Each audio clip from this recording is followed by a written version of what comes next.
This is Tim with Conservative News from Montana. I'm here at the state capitol where parents are gathering together to make sure that their voices are heard with HB 400 coming through effective on this birthday. And so celebration of parents taking their right. And I am going to make sure that I continue getting the word out to the people. So with that said, stay tuned. We're about...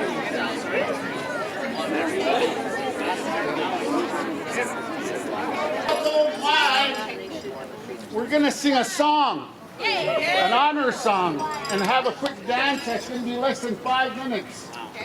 Traditionally, any time we rise up, any nation rises up, you have to have a song.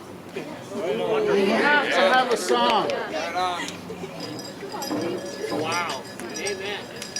And I want to say, welcome today. There is no Native American leader speaking up against the government. It ain't an issue about race. Amen. It ain't an issue about race. It's government to government and what the government imposes on you. That's right. The national government has been overextending its boundaries into states' rights. I'm a firm believer in ranchers, farmers, and getting this government to honor the Article 6 of the Constitution. Come on now. That means that they will make treaties with us indigenous people. I have the 4th original flag of the United States when we fought, besides George Washington, in the Revolution. I have stories that was handed down to me, that it's now time for us natives to speak up. God gifted us with one nation. Come on. The rule of law is used in the Constitution. The rule of law is God's law. Our ability to choose. Whether you choose to get a shot or not. Amen. Now, in the last couple of years, we've seen change throughout the world. We have our Native American prophecies. We do. I have a lot of them, and I'll be sharing them with you as I run for Congress for the state of Montana to represent everybody. We need people who don't go back there telling you they're going to fix it. No man can fix it, United Nations, and or make a country great. Now I'm running off of no money for the campaign ad. You have the ability to check who you want to represent you. Come on now. To fight for states' rights. We need statesmen, not politicians who are bought out by corporations. What's your name? My name is Atsak. That's my native name. It means spirit above the trees. My other name, last name is Walking Child. I descend from true chiefs. I know my history. Okay, now we're gonna do an honor song, all right? I have my wife, Amanda, gonna sing an honor song, and I brought the children here to dance in front of you because that's what it's for. Yes. Our constitutional rights is for the rights of our children to have a beautiful world to grow up in. Okay.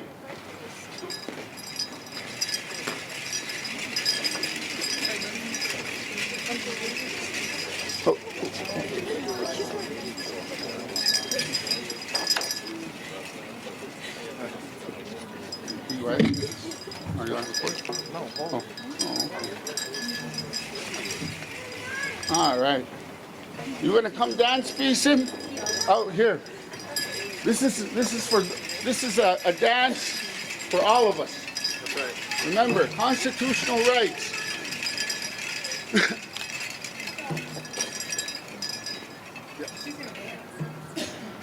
She's singing.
horse, no race. Remember that.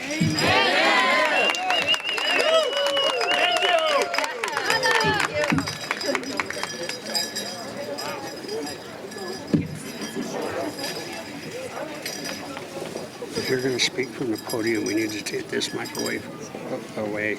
You can use this one. If you're going to stay at the podium that way, they don't bleed over.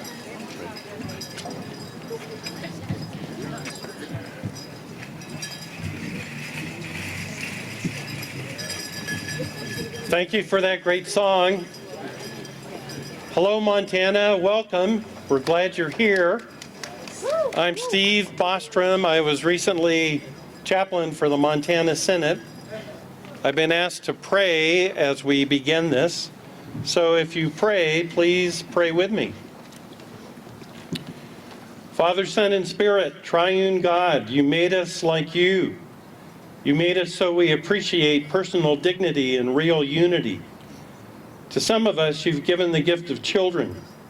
You've called us and them to real unity. You want us to turn our hearts to our children, for our children to turn their hearts to us.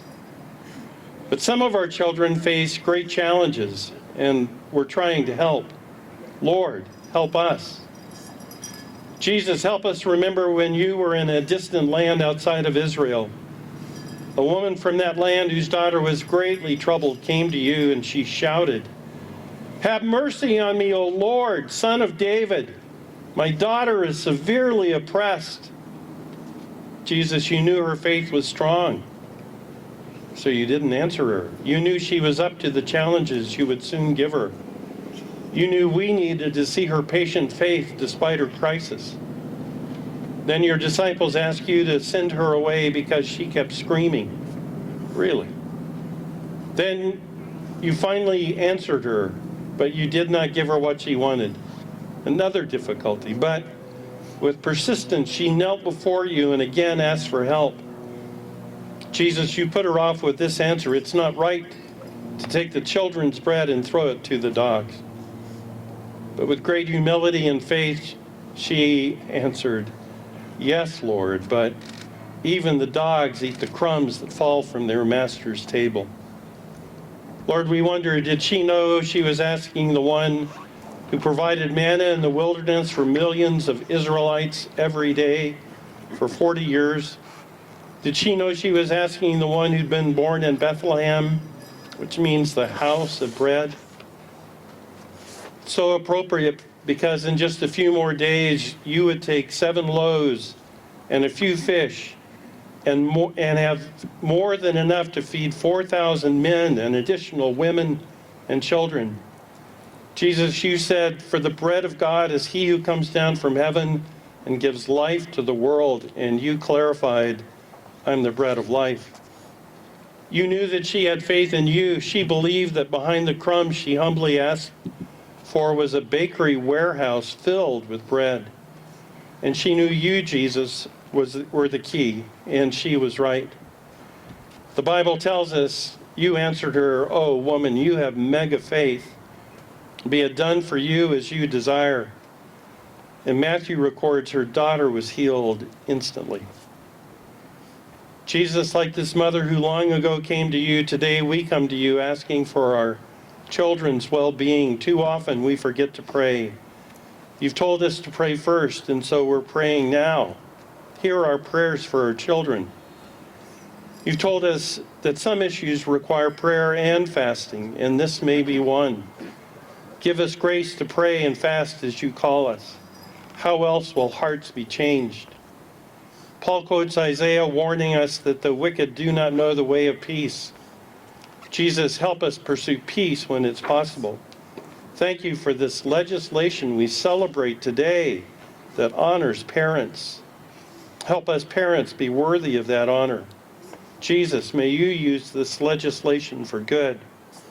And so, Father, Son, and Spirit, we humbly ask, in these ways and more, may your kingdom come and your will be done here in our Montana home. Amen. Amen. It's my privilege to introduce Teresa Manzel, who will lead us in the pledge.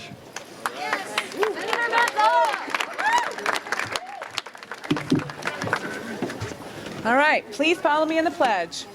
I pledge allegiance to the flag of the United States of America and to the republic for which it stands, one nation, under God, indivisible, with liberty and justice for all. All right. All right. Hello, Montana and Montana parents. Thank you for being here. All right. Welcome to our face-friendly event. Today we celebrate parental rights and the passage of a bill that I had the honor and privilege to sponsor and carry and get signed on the governor's desk, Senate Bill 400, which is the government's restricting the government's entity's ability to interfere with fundamental parental rights. And reading straight from the bill, the interest and role of parents in the care, custody, and control of their children are both implicit in the concept of ordered liberty and deeply rooted in our nation's history and tradition. The right to parent is among the unalienable rights retained by the people under the Constitution of the United States. The right to parent includes the high duty and right of parents to nurture and direct their children's destiny, including their upbringing, moral and religious training, health care, and education. And that's what we are here to talk about and celebrate today, is this bill that celebrates parental rights. And for far too long, government entities has enjoyed immunity from overreach. And this bill changes that. This bill gives parents a fighting chance to parent their children in the manner that they deem appropriate. There is a movement afoot perpetuated by the left to try to undermine our God-given fundamental inalienable rights and replace them with government tyranny. They seek to break the natural bonds between parents and their children. The Bible tells us to train up children in the way they should go, and when they are old, they will not turn from it. They want to train up children to give up their God-given inalienable rights and submit and be obedient to rules and rulers. We will not have that in Montana. We are a bastion of freedom, and we will fight to keep it that way. Now I want to tell you a little bit about my upbringing. I'm a product of the Bible and the belt. Mama brought the Bible, Daddy brought the belt. I had children's rights. I had the right to mouth off, and I had the right to live with the consequences of my actions. Now, I'm here to tell you, I think the results of my era are better than the timeout and the participation trophy era. I want to talk to you a little bit about individual rights. Individual rights, people, individual rights. We were born with God-given individual rights. They belong to us as individuals. We were born with them. Every human being is born with them. We are blessed to be born in America where they are memorialized in our Constitution. But we must fight for them. And among those inalienable rights are life, liberty, and the pursuit of happiness. What is necessary for life? The right to breathe freely? Can there be anything more inalienable than the right to breathe freely? No, there is not. Again, a little bit about my childhood. My mother and I, when I was 4 years old, she was very health-oriented, and she had me doing yoga with her on the living room floor. And it was a form of relaxation and meditation and fitness for her, and I followed because I love my mommy and I love to do those things. One of the things that we learned in yoga was called the breath of life. Okay? Slow breathing, slow, deep breathing techniques to control your body and your emotions and your energy and your nervousness and create and oxygenate your blood. Okay? That is incredibly important for our health and well-being. And I have used those techniques throughout my life, particularly on the legislation floor here whenever I get nervous. And believe me, that's a lot of the time. Okay? So I want you to think about that. And when I would show my horse and when I have to stand and give a speech, the deep breathing is vitally, vitally important. And when I have been forced to put on a mask, I immediately find that my respiration shortens.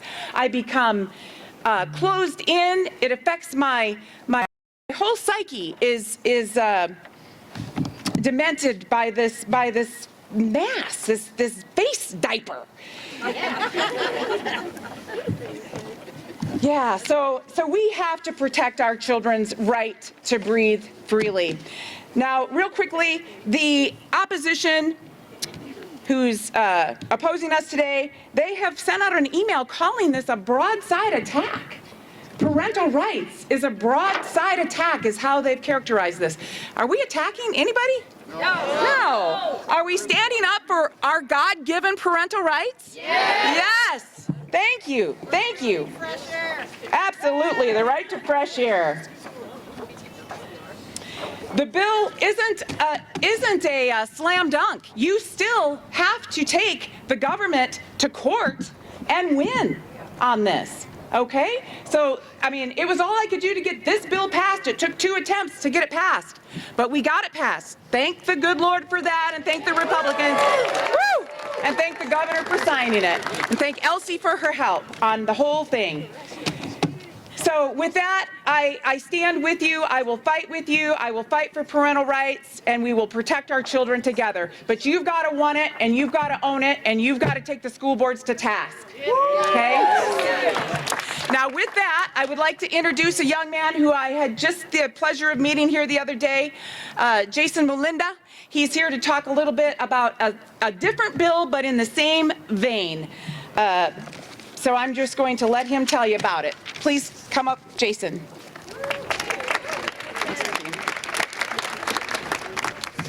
Hi, my name's Jason Melinda. I'm a sophomore at Beaverhead County High School in Dillon.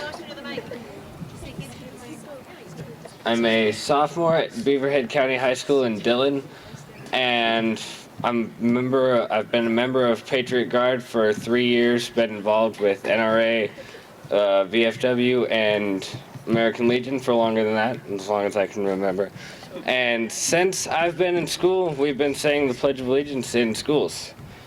Like, we used to have auditions at the beginning of the school year for who would sing the national anthem on Fridays, because that was a special opportunity. And my mom works in the school cafeteria at my elementary and middle school. And I remember coming home from school one day and asking my mom if she heard the morning announcements. And I was so excited, and she said that that kid that sang the national anthem that morning was so good. And I told her that kid was me. I was the kid singing the national anthem that morning. So I've been a long-time patriot. I've been doing stuff like this for a long time. And when I got into high school, we didn't say the Pledge of Allegiance in the mornings anymore. And I knew I had to do something about that. I had to change that. So I recently, about a week ago, had the opportunity to speak with Senator Miss Teresa. And she pointed out to me that it's state law that we say the Pledge of Allegiance in the mornings at schools.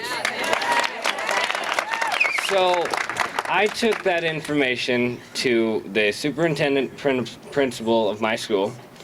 We are currently working on getting that changed. We have to get flags back into every classroom, and as soon as we do that, we'll be saying the Pledge of Allegiance every morning. So when I found out that I could do something about this and I could change it, I called all of my friends. I told them all about this.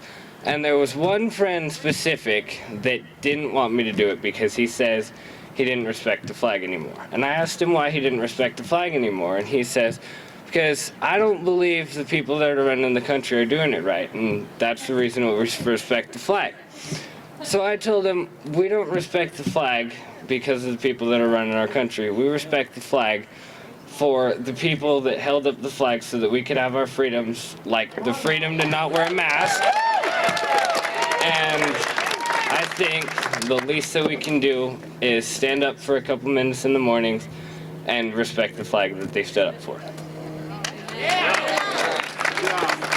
That's all I have to say. Good job. Thank you, Thank Jason. you. Appreciate it.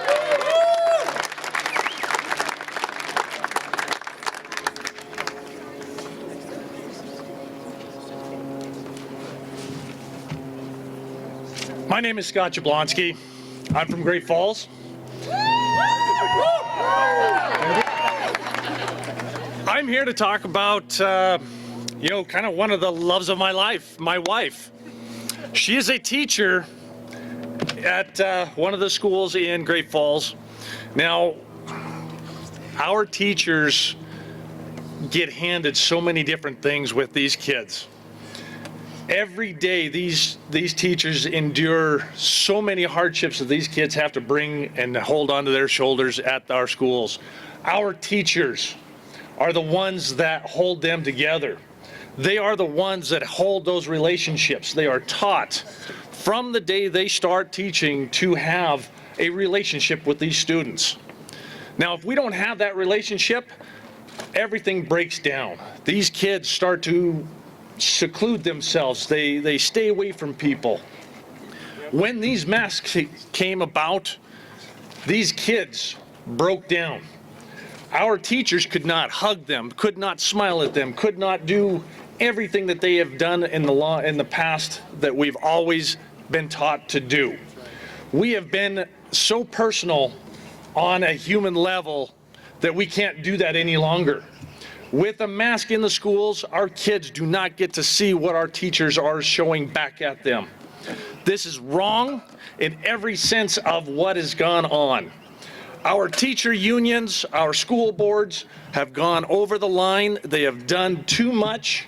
It's time to get these people out of these boards, these unions gone, and move forward.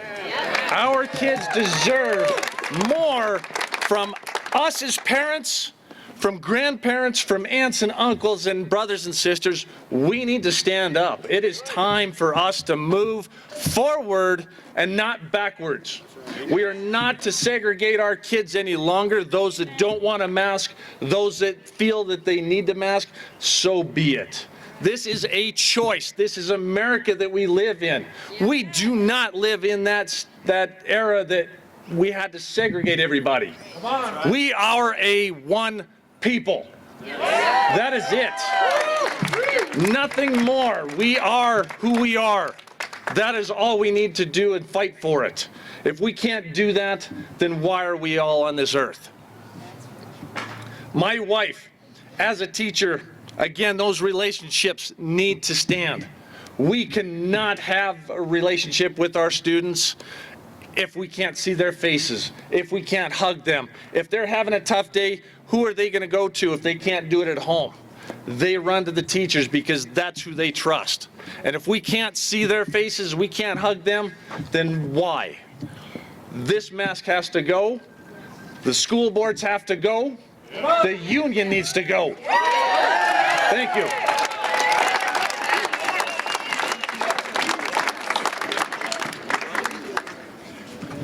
Thank you, Scott. My name is Brian Psycho. I'm also from Great Falls.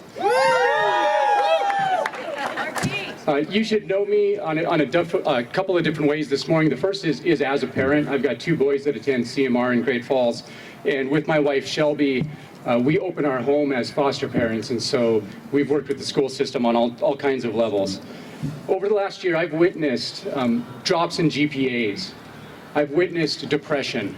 I've witnessed reclusion and pulling away from these mandates, from the lockdowns, and all of that. And it's an emotional turmoil that's forced upon our children. They do not want it. They know, just like what you guys have said today, they're endowed by their Creator with certain inalienable rights. They have rights as citizens of this United States and this state of Montana. And if it wasn't for the fear, this is coercion, people, if it wasn't for the fear of them dropping their GPAs and losing out on scholarships or potential future opportunities, they would not comply with this. But they're scared, and so they comply. And that's the truth of the matter. This has been admitted by school principals. They know GPAs drop. They admit it. Yet they still continue to do this and then force and segregate students to be either remote or put them in a front of the room or back of the room. They force them into hallways early or late so that they would be segregated. This is unlawful. It's not right. It's not dignity. You should also know me as an educator. I've taught for 13 years on one of the college campuses in the Montana University system. I'm also a doctorate student in education leadership, so I understand what's going on with our teachers. Like Scott said, a lot of our teachers are fed up with this. They don't like it, they don't agree with it, but they are forced under the same coercion, under the same bullying. The definition of bullying is when someone holds a power difference over you and they use that power difference in order to coerce you into doing something. That's happening with our students and that's happening with our teachers, and we need it to stop. Yes. We should not have to pass new laws in order to uphold the current laws that we already have and the Constitution. Finally, you should know me as a respiratory therapist. I was licensed as a respiratory therapist in the year of 2004, and I've practiced and I've taught. You're going to hear people, even today, talk about the science. Hey, we're a science rally, we're pro-science. Let me tell you a little bit about the science. First, you need to know something about the nature of this cultural phenomenon that we call science today. Science literally means knowledge, and how we develop that knowledge is commonly referred to as the scientific process. Inherent to this knowledge development is the ability to question. Without the free ability to question the status quo, the things we already think that we know to be true, or the things that we are unsure of yet, the scientific process dies. The question is the crucial center point of the scientific process. We have to be able to do that. The process that we call science doesn't actually tell us anything. It provides evidence and it provides facts. Scientists are the ones who tell us things. They base inferences or educated opinions based off their past history in the field, their expertise from previous literature, and the studies that they're currently conducting. And then they aggregate all of that together in order to have an informed opinion. However, that reporting process breaks down when big media filters out the studies that do not fit the political narrative that funds them. We see a breakdown in the system when that happens. What's worse is that these same outlets actually suppress or block legitimate but contradictory information. There is no denying what's happening in our culture today with mainstream media. For example, you will repeatedly hear that the injections decrease the chance of severe illness and even the probability of infection. We must be objective, and there is indeed evidence for this. But what you will not hear about are the reported adverse events and even deaths from the injections.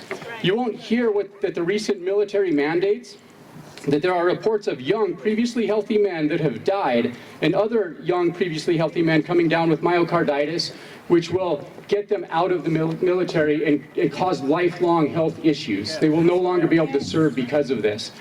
Previously healthy young men. You won't be told about the lack of consistent reporting or monitoring systems. You won't hear about the Stanford study that reports an infection fatality rate for 0 to 19-year-olds, get this, 0.0027%. That's really, really small in case you don't understand the numbers. You aren't told that even though children make up 22% of our nation's population, that the cumulative infection incidence in children is only 16%. So they're getting sick at lower rates than their percentage of the population. Even though they're less likely to become infected, almost completely unlikely to be hospitalized, and mortality rate in this age group is infinitesimally small. You will not hear about, You will not hear about the viral loads and viral shedding amongst the infected injected in healthcare facilities with the Delta strain. That natural immunity has shown to be broader and longer forms of protection than the antibody-specific mRNA that will one day require a booster or 2 or 3. Where does it stop? Even Dr. Fauci, who changes his narrative so often that he can't even agree with himself, has recently admitted this. You won't hear about antibody-dependent enhancement, which we have learned about from other viruses over the years, or that based on the low chances of contracting the infection in the first place, that your absolute risk, as compared to the relative risk which the injection companies want to tout, is extremely low. decreased oxygen saturation, increased carbon dioxide levels, diminishing development due to expressionless interactions, and on we could continue to go today. But that's not why I'm here. I'm not here to dissuade you from getting injected or to wear a mask. I'm not here to incite, but I am here to inform. I'm here to point out the fact that medical evidence that we base our practices on takes years of research, not months. And even then, it's an ongoing science that is rarely settled. So following the science means to follow all of it and to recognize our bias about it, no matter what side you suppose yourself to be on. Medical decisions for your children are not the business of the government or the school boards.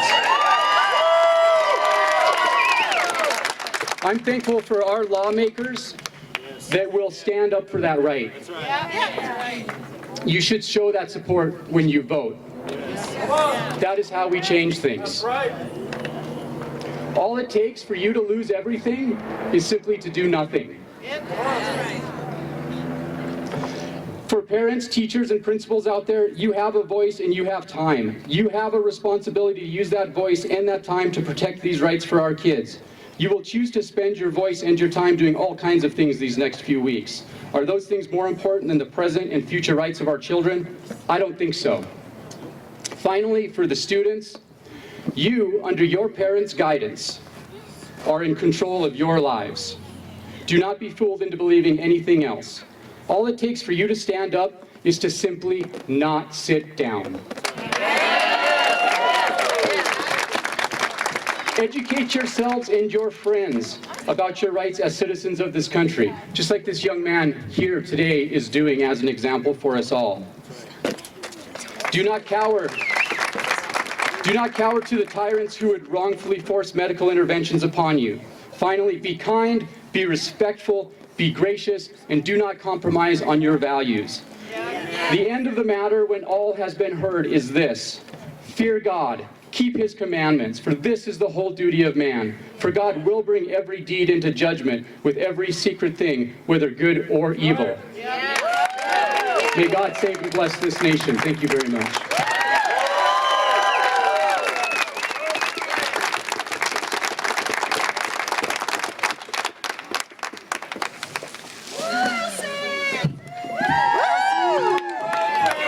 Hello, Montana. Oh boy, I thank each and every one of you for your safe travel here today. What a great, beautiful day. Look at our heavens. And this is what we are doing today, because it is ingratiating our dear Lord to have you here in the people's house, in the capital of the state of Montana. So I'm Elsie Arntzen, and I serve with you as parents, along with teachers, our school leaders, aides, custodians, bus drivers, lunch helpers, every single one of those that are in our Montana public school system that put our children first. But most importantly, I am here to put those Montana parents and students first. I'm very deeply honored to be the Montana State Superintendent of Public Instruction. Public instruction. Public means that we have the opportunity to be together in creation of what is best for the public. And I'm talking about our school system, about learning, about our children's engagement. I'm a parent. I'm a teacher, like many, many others across our state. And I grew up with a family of teachers. My mother was a special education teacher. My father taught American history. And I smile when I reflect on my 23 years as a classroom teacher. And let me tell you, not every day was the best day. But I know every day I put your children, our students, our Montana students, first.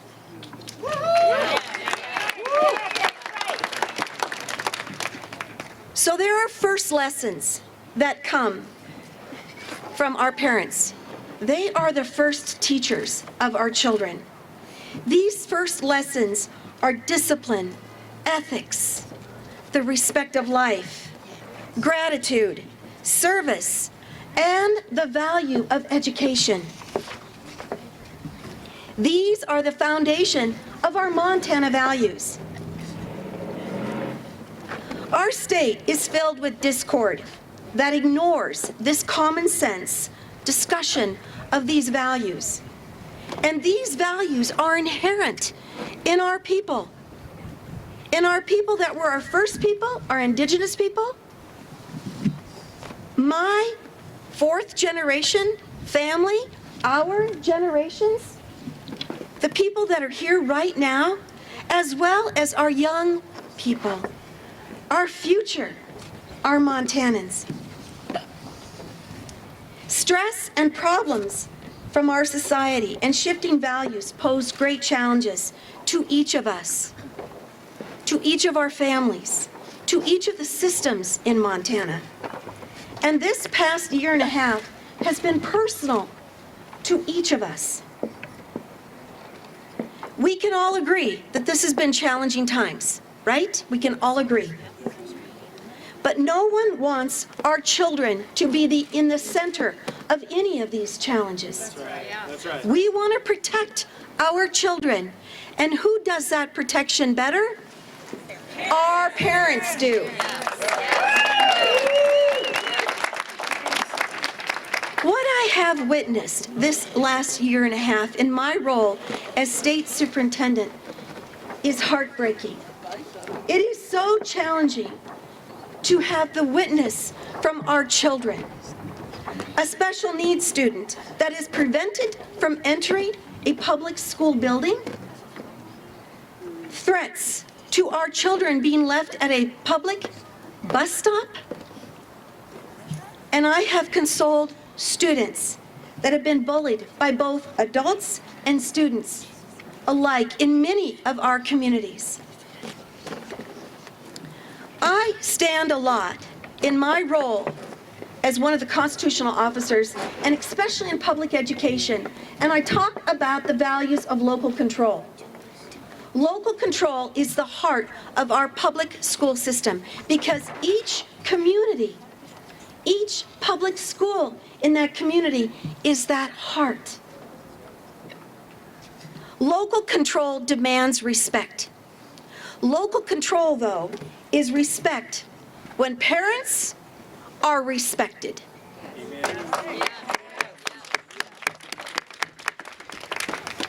When school board members are respected. And I'm going to clap on that one. They are locally elected officials as well. They come from your communities. The other that we must respect is our students and our children. That is number one. So, I am saying, let's heal. Let's rebuild on that foundation of respect. It is about community relationships. So, we respect the role of parents, right? We respect the role of our locally elected school boards. And as the gentleman spoke, and as I reflect on being a teacher, and all those teachers that I license and put in those public school classrooms, we respect that unanticipated adversity that those teachers are having every single day. So, we must focus together on the children in all of our communities. And we must focus on their physical, their social, and their mental health. So, most recently, the Montana Public Schools Youth Risk Behavior Survey. I just received this data, and schools have the data. I have the aggregate data over our 402 school districts across our state. It shows 41% of our students are suffering from feelings of hopelessness and isolation. This responsibility of our children's well-being is borne on every single Montanan, from parents to people in the community, and especially by our Montana public school system. So, coming together in a healing, I have a solution, because that's what we must do in Montana. We must have a solution to put our children together and put them first. So I have begun the process that ensures parents' educational equality and student access as reflected in the unique needs of our families, your families across our state. And it includes exceptions. It includes opt-outs and accommodations that fulfill the educational potential of each child that is demanded by our Montana Constitution. So, I have my work to do. I'm doing my work. I am asking all of us to come together to heal and do our work. And in that work, that focus is putting our children, our Montana future, first. In this process, in this government process that I am leading, to give that parent voice, to make sure that our Constitution is followed through, every voice must be heard in each public square, in each and every public meeting, and with each and every public comment. Every teacher, every principal, every superintendent, every locally elected school board member, and every Montana parent can best teach our children by being a model of civility, of passion, and kindness to one another. What we want our children to be, we must be.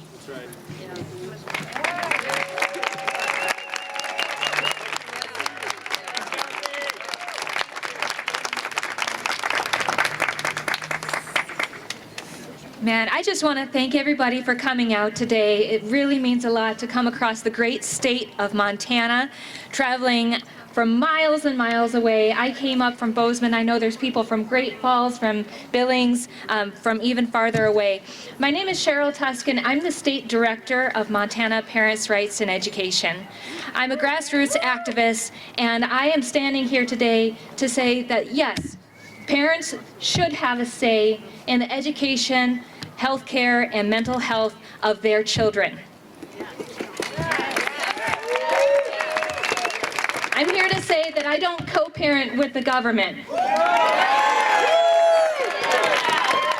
I'm here to say that parents know what's best for their children. And I'm also here to say that the teachers union does not get to say that parents' rights don't exist. So my organization focuses on getting clarity for comprehensive sex education. We don't really want really comprehensive sex education. We focus on obscenity in the classroom and bringing enlightening communities to what's going on. And one little thing I want to highlight before we close off the session is some of the books that are being used in our public schools. One of them is called The Absolutely True Diary of a Half Indian. And I spoke with the principal of Gallatin High School just yesterday, and she said that it checks the box for many standards, for community reasons, for identity, for different things. But in chapter 2, it talks about some very inappropriate content, and I'm not going to say it because it would be inappropriate and it would be abusive to the children standing in the room. But it is required reading for 9th graders, for 14-year-olds. And I'm here to say that a parent should have every right to say, that book will not be used for my child. There are other books. There are other books that are in the library that are highly pornographic and highly inappropriate. And I should say as a parent, and all of these parents should have the right to say, that is inappropriate, my child will not read this, and you will not expose my child to pornographic material. don't let the teachers' unions or the teachers or the school boards tell you and beat you down and say your voice doesn't matter. We're the board, and what we say is the thing that matters most. Don't let them tell you that. You are the parent. God gave you those children to raise up in the way that they should go. You will jump in front of a train to save your child's life. That school board member won't. So you have that authority. It is your authority to assert upon the school boards. So with that, I want to encourage you all to stand your ground. I want to remind you of the words of Dietrich Bonhoeffer, that silence in the face of evil is evil itself. Yes. Not to speak is to speak. Not to act is to act. So we're going to stand up, we're going to take our ground, and we are going to go to the school boards. We will continue to speak, even if they relegate us to Zoom calls behind a black box where they cannot see our faces, where they can't see the throngs of people wondering what they're doing. We will be involved, and we have slept long enough, and we are waking up. I just want to thank you guys for coming out today. We are going to gather over on the northwest lawn, over on that corner for a Parents' Rights rally.